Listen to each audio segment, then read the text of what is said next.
Kita bisa menjaga integritas kita kalau ada orang lain yang membantu kita. Tak bisa sendiri. Makanya Nabi Muhammad SAW itu ada yang tua, Abu Bakar. Ada yang muda, Umar. Ada yang remaja, Ali. Ada yang orang kaya, Utsman. Ada yang perempuan, Asma. Membawakan makanan ke atas ketika mau hijrah. Mesti ada orang lain. Rabbi shrah li sadri, lapangkan dadaku. Wa yassir li amri, mudahkan urusanku.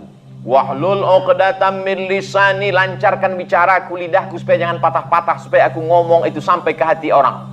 Waj'al li waziran min ahli, kasih aku penolong. Nabi Musa ini, Nabi Musa aja minta penolong, mesti ada kawan menolong. Kasih aku penolong. Siapa itu? Harun akhi. Harun saudaraku. Jadi Bapak Ibu di kantor ini udah tak perlu lagi, karena udah ada ya doa Nabi Musa. Harun. Betul. Masuk saya ke ruangan Pak Dr. Harun SHMH, saya tengok piagam penghargaan dari Menpan. Kalau orang dihargai oleh institusinya sendiri dari atasannya biasa. Tapi kalau kementerian pendayagunaan aparatur negara dari semua dinas, institusi, lembaga negara diberikannya itu kan prestasi luar biasa.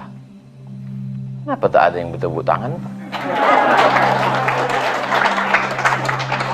Islam itu ada namanya punishment, ada hukuman. Tapi Islam juga ada yang namanya reward. Itu ajaran Islam. Walladzina amanu wa 'amilus shalihati ulaika ashabul jannah. Walladzina kafaru wa kadzdzabu biayatina ulaika ashabun nar. Dan orang yang istiqomah, konsisten, ada lagi rewardnya yang luar biasa. Alladzina qalu rabbuna Allah, orang yang berkata Rabbu Allah, tsumastaqamu, istiqomah dia, konsisten dia, tidak jatuh dia, justru naik ke atas dari WBK menjadi WBBM, maka Allah berikan tempat yang paling tinggi. Idza sa'altumullaha fas'aluhul firdaus. Kalau kau minta berdoa kepada Allah, mintalah surga yang paling tinggi, surga jannatul. Sama macam kita jualan barang, berapa kita tawarkan harga? 100. Ditawar orang 90, kita masih untung. Maka minta surga itu minta firdaus. Ini kadang ada orang doa, ya Allah, masukkan aku surga, kaki limanya pun jadilah. Sedikit lagi itu ke neraka. Kita minta yang tertinggi itu, tapi syaratnya tentu istiqomah. Dan kita bisa istiqomah kalau berjamaah. Itu 3 itu mesti sepaket. Hijrah, setelah hijrah istiqomah, setelah istiqomah husnul khatimah. Kenapa orang tidak husnul khatimah? Karena tidak berjamaah. Kenapa orang tidak berjamaah? Kenapa orang tidak istiqomah? Karena tidak berjamaah dan tidak hijrah. Maka saya selalu ada sahabat UAS, sahabat-sahabat saya. Saya kelola ini sahabat-sahabat ini. Ke UIN IAIN waktu itu namanya IAIN Pekanbaru, UIN IAIN Suska. 96 saya masuk. Tak selesai, setahun kuliah pindah ke Mesir. Kelola. Di Mesir pulang ada angkatan. Kelola. Aliyah juga begitu. Kelas 3 Aliyah Nurul Falah, Air Molek, Indragiri, Hulu, Riau. Ada alumni. Maka saya masuk di alumni ini. Kelas 3 di Nurul Falah, Air Molek. Kelas 2 di Muallimin Al-Wasliyah. Kelas 1 di Pesantren Darul Arafah. Sekarang 3 sekolah ini mengakui saya alumninya. Tahun lalu saya ceramah bulan Februari di UKM, University Kebangsaan Malaysia. Diundang saya ceramah. Saya waktu itu cemas juga di situ. Karena dulu saya sempat di UKM itu 2 semester. Dan seingat saya, harga 1 semester Rp1.800. Saya baru bayar setengah. Jangan-jangan ini diundang ini mau mereka tagih. Di depan profesor-profesor, datanglah seorang profesor mengatakan, ada definisi baru tentang alumni, katanya. Alumni, gitu. Bahawa sesiapa sahaja yang belajar selama 4 entah 4 hari, pokoknya saya masuk lah. Maka dia sudah dianggap alumni. Dan Ustadz Abdul Somad merupakan salah seorang daripada alumni UKM. Tepuk tangan semua. Saya lah yang paling bahagia waktu itu.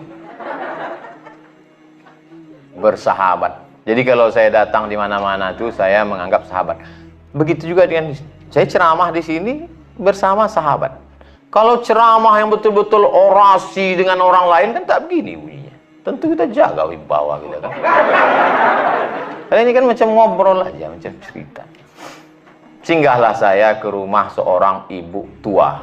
Umurnya hampir 80, profesor doktor. Saya selalu dengar ceramah Ustadz, saya senang, saya amalkan, dan lain saya senang. Terus cerita. Kemudian anaknya mengatakan, ceramah itu ada 3 Ustadz Somad. Yang pertama, ceramah orator, orasi. Itu adalah monolog. Sendiri dia saja. Yang kedua adalah ceramah yang model drama. Dihafal teksnya, lalu dia seperti orang di atas pentas sedang berdrama. Yang ketiga adalah model ceramah dialogis, seperti bercerita dengan jamaah. Ustadz Somad, penilaian saya pada ceramah model dialogis. Ustadz seolah-olah sedang bercerita dengan jamaah, kata dia. Oh, saya pun mengangguk. Padahal waktu itu saya baru paham, baru saya paham. Saya lebih mengedepankan dialog dengan orang. Makanya setiap kajian itu selalu saya buka tanya jawab. Supaya apa? Supaya ada 2 arah. Tapi beda menegur jamaah dengan menegur ustadz. Kalau ustadz menegur jamaah depan orang banyak. Tapi kalau jamaah menegur ustadz tak bisa. Dia mesti 4 mata. Ustadz, ada yang mau saya sampaikan. Apa itu? Ada foto yang mau saya tunjukkan. Mana dia? Oh, tahu ustadz salahnya di mana? Iya, peci saya miring. Ternyata peci kita miring pun kita tak tahu kalau tidak dikasih tahu orang. Saya selalu mengalami itu, maka selalu saya luruskan. Peci kita yang di luar kepala kita miring pun kadang kita tak tahu. Apalagi yang ada di isi kepala kita miring. Orang lain yang meluruskan. Maka saya berterima kasih sekali kalau ada kawan-kawan mengingatkan. Kadang-kadang dari ujung-ujung dia kasih tahu. Oh, berarti waktu udah habis. Kadang batu dia kan. Tadi jam saya mulai 10.25, sekarang 11.21. Kita kalau ceramah di WBK itu per detik itu kita itu. Nah, hisapnya itu halus. Maka saya tadi sampai kemari jam 9:30. Acara jam 10:30 sudah datang. Saya dulu waktu baru pulang, Pak, pulang dari Mesir. Dulu kami ketika belajar di Maroko, tempat saya belajar namanya Darul Hadis, itu kalau kita jalan di belakang dosen, duluan dosen itu masuk kelas, dikuncinya, yang di belakang dia tak boleh masuk. Maka begitu pulang saya jadi dosen di UIN, saya terapkan itu. Mau masuk saya kunci. Saya aja sendiri di dalam.